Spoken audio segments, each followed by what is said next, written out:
There's a strange feeling hanging over modern life. A quiet heaviness that follows us around like humidity in the air.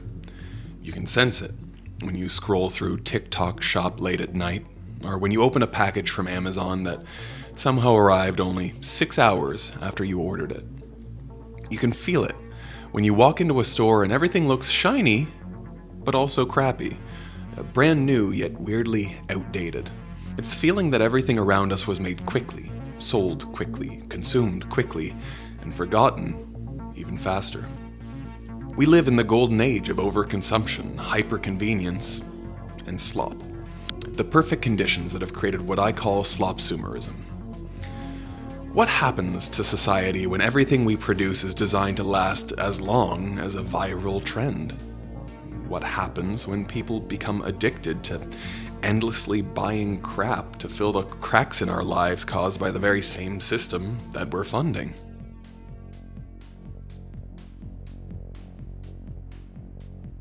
The word slop has been everywhere recently. I've been using it a lot. It was originally used to describe random scraps of food thrown together and fed to pigs. Slop eventually became a way to describe the terrible AI-generated content that we've been seeing. The absurdity of many AI images and videos had that same feeling of random bits and bobs of rubbish mashed together for quick, thoughtless consumption. It looked low effort, low quality, and strangely hollow, like something produced at high speed for an audience that never really had any intention to look too closely at it. But the idea of slop has grown far beyond AI content. People started noticing that slop describes a much larger pattern in modern life, like this video that talks about thoughtless slop food bowls.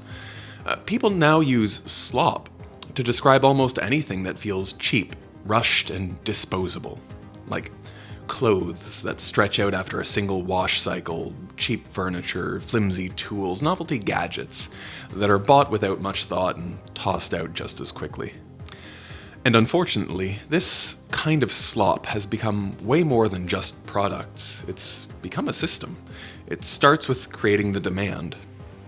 The average person sees hundreds of advertisements every single day. Every waking hour of your life, you're being nudged, poked, and pressured by a never-ending wave of messages telling you that the next purchase is the one that is finally going to make you happy. That the thing you own is now outdated and you need to upgrade it. That your life would be so much easier and you, personally, would become so much more attractive, more productive, and generally happier if you just added that one item to your cart. And this constant pressure creates a kind of background hum in your mind. You might stop actively noticing the ads, but your brain is still absorbing the messages. Your attention is constantly tuned towards desire, so it becomes a reflex. You start desiring things even when you don't really want anything specific. You're just stuck in a cycle, wanting constant upgrades, improvement, and novelty. This is how the system builds you into a perfect consumer. It teaches you to chase the next micro hit of excitement that comes from buying something new. It teaches you to believe that satisfaction is always one purchase away, and when this belief becomes normal, companies gain the freedom to lower quality without ever losing customers. You've already been conditioned to move on to the next thing already. Reality feels solid until you start paying attention to the things happening just outside of your field of view. The systems watching, sorting, and shaping your life without ever announcing themselves. It's strange how much of our world is influenced by forces we never directly see. And once you realize how easily the smallest traces of your life can be captured and used against you, the whole picture starts to feel unstable. Which brings us to something very real, very present, and very much worth paying attention to. Your name, your income, your family, even your personal struggles. Data brokers collect these fragments of your life and package them into lists that are sold to the highest bidder. Some of these lists have genuinely disturbing labels like tough start, young single parents, and rural and barely making it. Categories that target the most vulnerable in society. We're all being sorted into boxes that predatory companies and bad actors can use to identify and exploit us. This is one of the biggest tragedies of the modern algorithmic systems that we all live under. They're invasive, and they're dangerous. Incogni was built to fight back. Incogni automatically removes your personal information from the places that you can't see. Data brokers, people search sites, predatory directories, all the hidden corners of the internet where your identity is quietly being traded for profit. Doing this yourself could take weeks or even months, but Incogni handles it automatically and continuously, keeping your data out of the hands of bad actors. And with their new custom removals feature, you can take it even further. Just Google yourself, find a site exposing your information, copy the link, and Incogni's privacy experts will work to have it removed, even from sites outside their automated network. Your data shouldn't be their currency. It should be yours. So take it back. Go to incogni.com/aperturedeal and use the code ApertureDeal to get 60% off an annual plan and keep your information out of the hands of the people who want to harm you. Because they can't harm you if they can't find you. Now back to our story. The next cog in the system is convenience. The truth is that nature follows the path of least resistance. Water flows towards the lowest point. Roots grow where the soil is softest. Animals choose the safest and simplest route to reach food. Every living system conserves energy whenever it can because doing so increases its chance of survival. And, this shouldn't be a surprise, humans follow the same rule. If there is an easier option, we usually take it. We choose the escalator over the stairs. We microwave dinner instead of cooking from scratch. We watch whatever the algorithm autoplays instead of searching for something new. And none of this is laziness. It's just how our brains are wired. Our default setting is to save energy, reduce friction, and conserve effort. And companies, well, they understand this deeply. They know that the more steps something requires, the less likely people are to do it. They know that hesitation kills purchases. So they built an entire infrastructure designed to remove effort from the buying process. One-click ordering, saved payment info, autofill, same-day delivery. Recommendation algorithms that send you push notifications at the exact moment your willpower is lowest. You never have to exert energy. You never have to pause to think before you purchase something. You never have to confront the weight of a decision because the system makes every decision feel as light and as breezy as possible. And this is the real power of convenience. If you're tired, stressed, lonely, bored, or distracted, ordering something will always feel like the easiest way to make yourself happy. It doesn't demand anything from you, and it rewards you instantly. You don't have to walk to the shop to get something like you would have to in the past, and you don't have to wait weeks or even months before getting a delivery. Once buying becomes the path of least resistance, it also becomes the default behavior. But all of this convenience hides a growing problem. The third part of the perfect slopsumerism system. Planned obsolescence.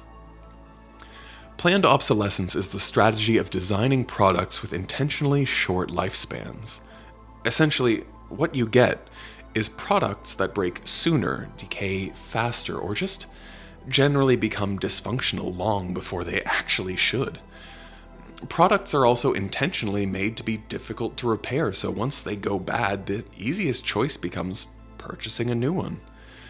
People are buying more than they ever have before, yet they're getting less in return. There's a quiet joke hidden in daily life, a sense that everything around us feels a little bit worse than it used to. Clothes fall apart after a season, appliances break too soon, tools that lasted decades from previous generations crack and malfunction after just a few uses.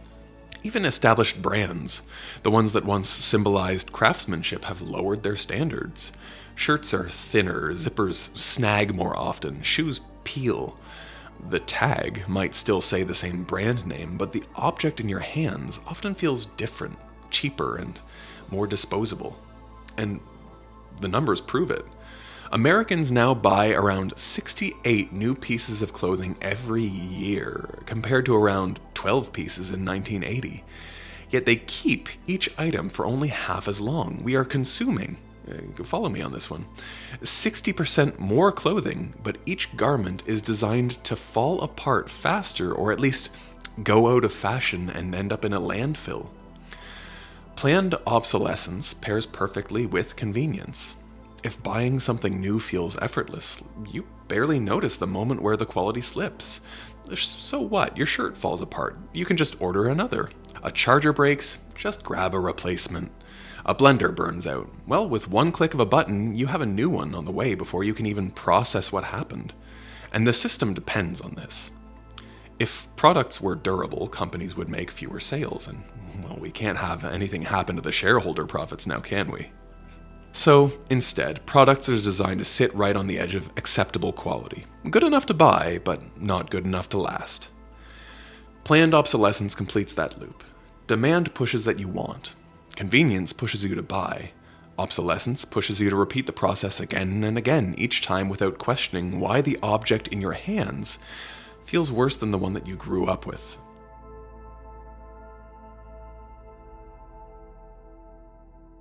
If you want to understand why society became addicted to buying slop, you have to start with the values beneath the surface.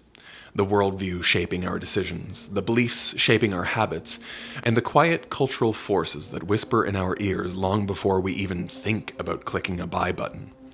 Slop didn't just appear in our lives, it grew out of an ideology that shaped the modern world. That ideology is hyper-individualism.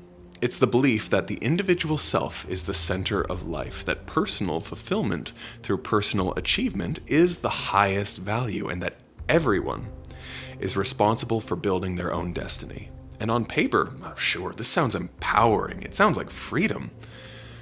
But when a society pushes individualism to the extreme, something shifts. People begin to prioritize personal gain over community. Wealth becomes a measure of success. Status becomes a symbol of identity, and everything that symbolizes these things becomes important and almost sacred. In this environment, material acquisition becomes more than just a hobby. It turns into the primary way that people perform their identities. It's the clothes you wear, the tech you own, the brand you display. These become the cultural badges that tell the world who you are and what you've accomplished.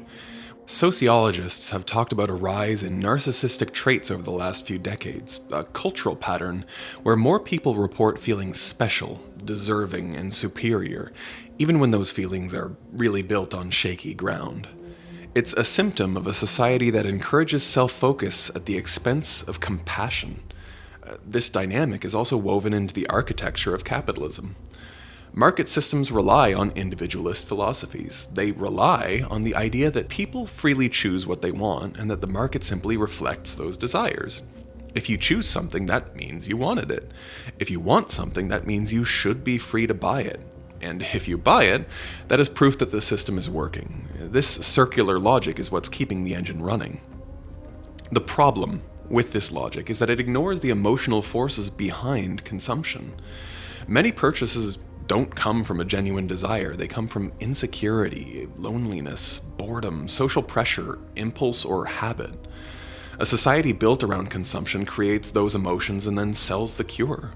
When emotional needs are hard to fulfill, the passion to connect gets replaced with the passion to possess, because objects are easier to acquire and maintain than relationships, or at least the good ones. People don't always shop because they want an item. They shop because they crave a feeling. When you buy something new, your brain releases dopamine, boom, boom, boom, creating a small wave of excitement. The anticipation alone feels energizing. That package arriving feels rewarding. The unboxing feels like an event. But once the moment fades, the object loses its shine, and that cycle just begins again. Shopping can then turn into a coping mechanism. It's a quiet attempt to fill a hole that the object itself was never designed to fill. This is where addiction forms. It's not that people want more objects. People want more moments of anticipation, more sparks of pleasure, more emotional boosts. The thrill of shopping drives the purchase more than the product itself. Many people don't even care about what they're buying. They care about the feeling that buying gives them. Nowhere is this more in evidence than in hype-driven slop mania. I know I'm using a lot of weird words in this video, but the words just perfectly describe the concepts in my head. Okay, so how would you describe the Starbucks barista trend or Labubu's? Well, exactly, it's slop mania. You're going maniac over slop. Back to my point, though. These cups were intentionally released in extremely limited quantities, with each store only receiving about 2 to 7 cups each. This scarcity was deliberate, by the way. It triggered a psychological response that blended excitement, status, and FOMO. All of these had people lining up at 3 a.m. in the morning to get a $30 cup with the Starbucks logo, where there's an identical looking cup just without the logo selling on Amazon for $2. As if the price wasn't crazy enough, some people were able to resell it for up to $500 for a cup that looks like you can't even wash it properly. And it works because the cup isn't the product. The feeling of owning something special is. It's a status signifier. That you're dedicated enough to get the cup that you belong in the in-group. That's why almost everyone who got the cup made videos about it and then shared it online. This product launch was so good that it completely obliterated all of the negative press Starbucks has been suffering from recently, from the boycotts to falling profits and their unionized baristas threatening to go on strike due to terrible pay. All of that was completely overshadowed by people crying about not getting a plastic cup. Yep. Meanwhile, those same underpaid baristas were forced to manage crowds of customers who were angry, impatient, and obsessed with getting that same little plastic cup. This dynamic creates a strange paradox. People develop emotional affection for brands, logos, and objects, but not for the workers producing or selling them. A corporation can cultivate loyalty so strong that customers defend the imaginary brand over the very real people they can literally see behind the counter. This is why slop-sumerism needs hyper-individualism to function, because low-quality products cannot exist without workers being mistreated. You need to make people feel like they're only responsible for themselves and weaken the overall sense of community and camaraderie. Which brings us to the next question. What does all of this actually cost us? What does it cost financially, socially, environmentally, and emotionally when an entire society is built on fleeting experiences and disposable products?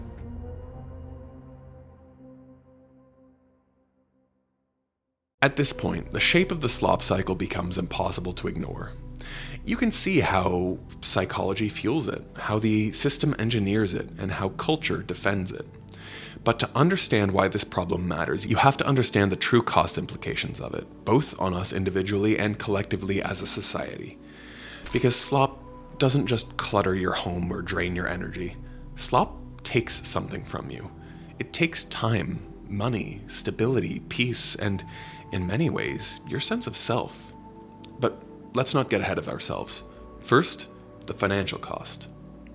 Americans spend an average of $18,000 each year on non-essentials. That number includes impulse buys, subscription boxes, retail therapy gifts for yourself, late-night delivery orders, and products purchased simply because the ads were persuasive enough.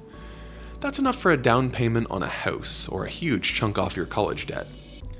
The average person spends over $100 a month on impulse purchases, nearly $100 a month on subscription boxes, and more than $170 a month on takeout and delivery. These expenses are not luxuries. For many people, they have become normal. When you look closely, it becomes clear that the majority of that money is not being spent on quality but on convenience, repetition, and emotional comfort. This lifestyle creates a financial trap. Even people earning six figures report living paycheck to paycheck. Around 60% of millennials making $100,000 or more say that they cannot build savings because the cost of living, combined with the constant pressure to consume, keeps draining their accounts. When consumption becomes so easy, people stop noticing how much they're spending. With one tap, you can pay for anything you want without having to physically part way with the cash. You also now have buy now, pay later services like Klarna and Afterpay that makes it even easier to buy things you don't need with money you don't have. This dependence on buying keeps people locked into work schedules that exhaust them. If you always feel like you need more money to maintain your lifestyle, you can't slow down, you can't rest, you can't step back from it. The cycle of consumption and labor becomes a self-reinforcing loop. You buy because work is stressful, but you have to keep working because you buy. The machine keeps running because there's no time to question any of it. The environmental cost is even harder to escape. Slop is designed to be disposable, and it ends up exactly where all disposable things go. Every year, Americans throw away around 81 pounds of clothing and textiles. Multiply that across the world and you get mountains of waste that grow so large they become visible from space. One of the most haunting examples is the clothing pile in the Atacama Desert, which grows by nearly 40,000 tons each year. It's become a symbol of our global appetite for cheap, fast, low-quality fashion, the kind of fashion that lasts a few months and then sits in a landfill for centuries. And plastic waste, well, that tells us a similar story. Americans throw away 26 million tons of plastic every year. Many of those plastics come from clothing because synthetic fibers like polyester shed microplastics every time we wash them. These fibers never fully break down. They settle into water, soil, animals, and eventually into our own bodies. A modern, fast fashion shirt might only last 6 months on a hanger, but it'll stick around for 600 years in the earth. And behind all of this waste is something much darker: the human cost. The labor that fuels slop is built on exploitation. Most affordable consumer products are made in factories where people work long hours, often more than 75 hours a week, for extremely low pay. Many of the workers are exposed to unsafe environments, from toxic dyes to unstable buildings. Factory collapses and fires aren't rare. They happen because companies prioritize profit and speed over human lives. For the consumer, the result is a cheap shirt or a trendy gadget. For the worker, the price is much higher, sometimes the ultimate price. And slop depends on this imbalance. It depends on distance, on invisibility, on the idea that the person making the product is so far removed from the person buying it that the human cost becomes easy to forget. When companies chase the lowest wages possible, they move production wherever regulations are the weakest. The system is designed that way. The harm flows outward and the profit flows upward. The people at the top, the ones with the most wealth, also cause the most environmental damage. A single private jet flight by one billionaire can produce as much carbon in 90 minutes as an average person produces in an entire lifetime. Their consumption is extreme, but because wealth shields them from consequences, the harm spreads to everyone else. Hyper-individualism magnifies this gap because when a society values personal gain above all else, it rarely questions the impact of extreme wealth on the world. In a system built on slop, the people who benefit most are the ones who consume the least in terms of necessity, but the most in terms of luxury waste. The people who suffer the consequences are everyone else. So the question becomes, how on earth do you get out? How do you break a cycle that's been so normalized? How do you step back from a culture that sells you the idea that buying is living? Well, the escape begins with choosing yourself over products. It begins with remembering that your life is made of experiences, relationships, memories, curiosity, and creativity, not objects. Living simply is not a punishment. It's a reclaiming. When you remove the noise of constant consumption, you create a space for peace and clarity. You create a space for love and connection. You create space to feel whole without needing something new to validate you. Minimalism doesn't mean owning very little. It means owning intentionally. It means choosing items that last, repairing what breaks, and focusing on durability instead of novelty. It means resisting the urge to fill emotional gaps with purchases, instead finding healthier ways to soothe yourself. It means valuing time more than trends, and valuing experiences more than displays. One of the strongest ways to break the cycle is to buy with intention. Instead of grabbing the newest thing because it's easy, focus on objects that you know will stay in your life for years. Choose natural fibers. Choose products that you can repair. Choose items that serve a purpose rather than signal a status. And learn to care for what you own. The more you maintain, the less you replace. Another strategy is to shift your focus from products to experiences. Instead of giving people objects for birthdays or holidays, give them memories. Share a meal, attend a concert together, or go on a small trip. Write a letter, create something together. Experiences build connections in a way that objects can never match. And advocating for the right to repair is also crucial. Many states have begun pushing for legislation that requires manufacturers to sell parts and tools, making it easier for consumers to fix their own devices instead of just tossing them away.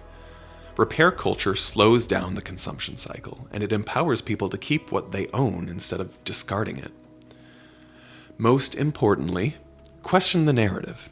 Every advertisement, every trend, every drop, every seasonal release is designed to make you believe that excitement comes from buying, and you can break this spell by finding joy in things that cost nothing. Go outside, it's free. Call someone you love. Cook something. Read something. Create something. Rest. Wander. Think. Touch grass. There's an entire world beyond the checkout page, and it becomes easier to reach when you stop running on the treadmill of desire.